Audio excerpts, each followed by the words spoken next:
नमस्कार दोस्तों, स्वागत है आपका हमारे चैनल सौम्या भक्ति टॉक्स पर। आज हम आपको लेकर चलेंगे उस अद्भुत युग में जहां ईश्वर ने धरती पर अवतार लिया था।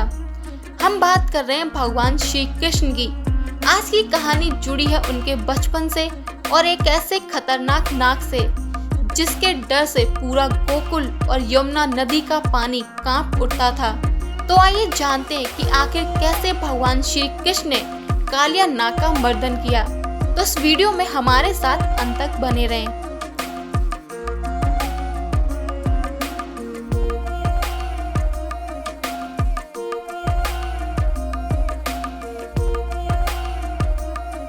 यमुना नदी जो गोकुल के लोगों के लिए जीवनदायिनी थी, वही अब मौत का कुआं बन गई थी।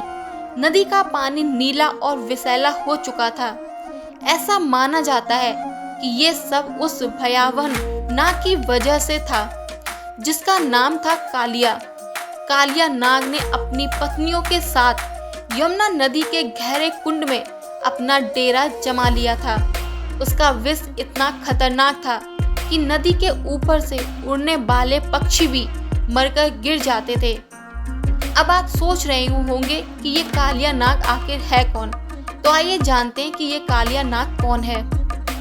कालिया नाग सिर्फ एक साधारण नाग नहीं था, वो एक अद्भुत शक्तिशाली और अहंकारी नाग था।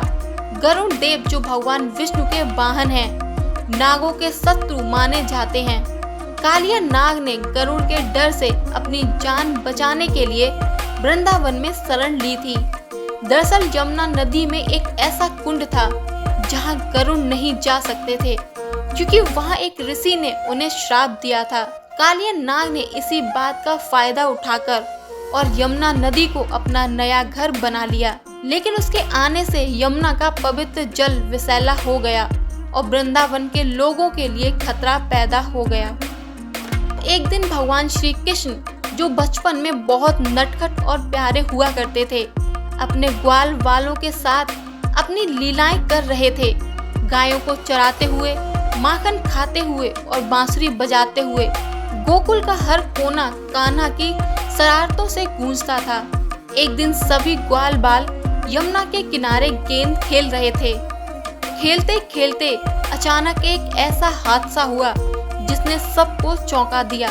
गेंद यमुना नदी के उसी विषैले कुंड में जा गिरी जहां कालिया नाग रहता था।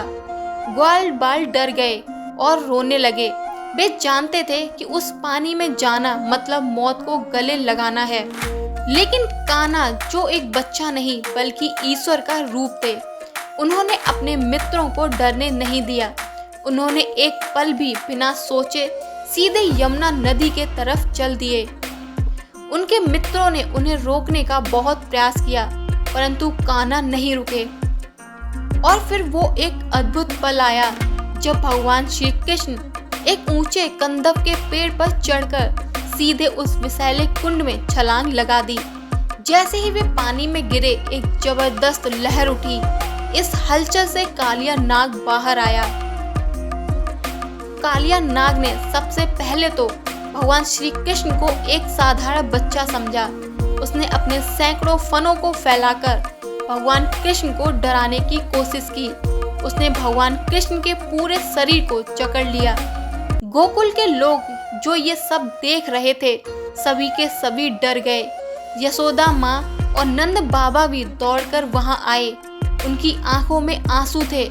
उन्हें लगा कि आज उनका कान्हा नहीं बचेगा।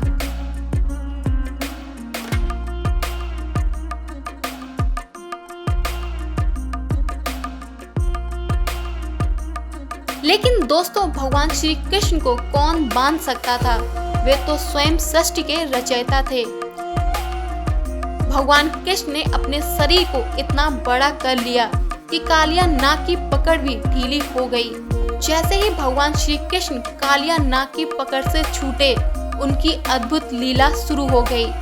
वे उस नाग के फन पर चढ़कर एक नर्तक की तरह नाचने लगे।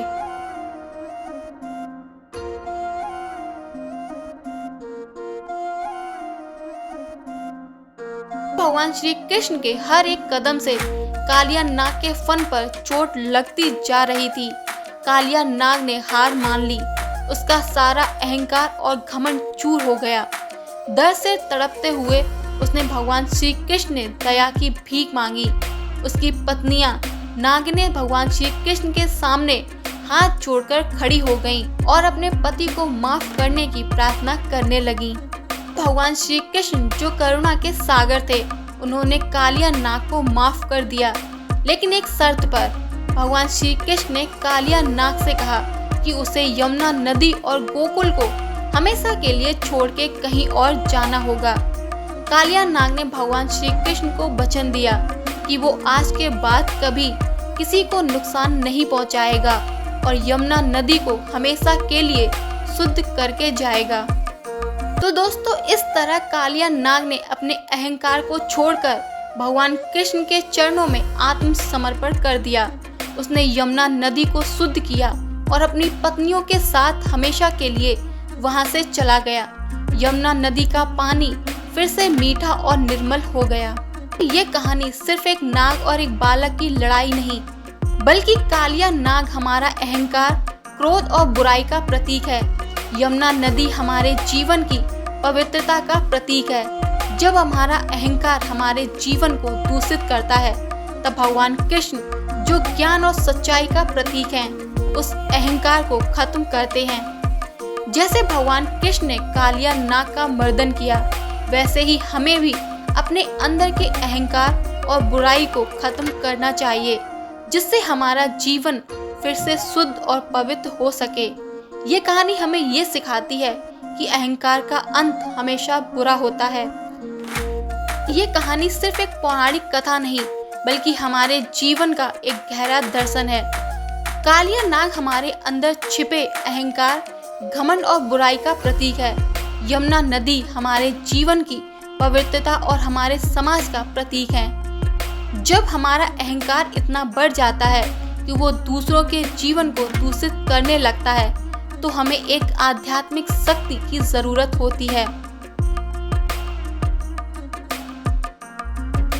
जब हमारा अहंकार इतना बढ़ जाता है कि वो दूसरे के जीवन को दूषित करने लगता है, तो हमें एक आध्यात्मिक शांति की जरूरत होती है।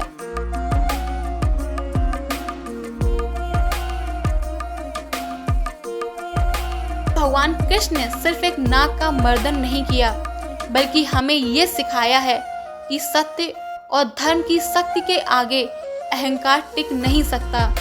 उन्होंने हमें ये भी सिखाया है कि जब कोई अपनी गलतियों को मानकर आत्मसमर्पण कर देता है, तो उसे क्षमा भी मिल जाती है।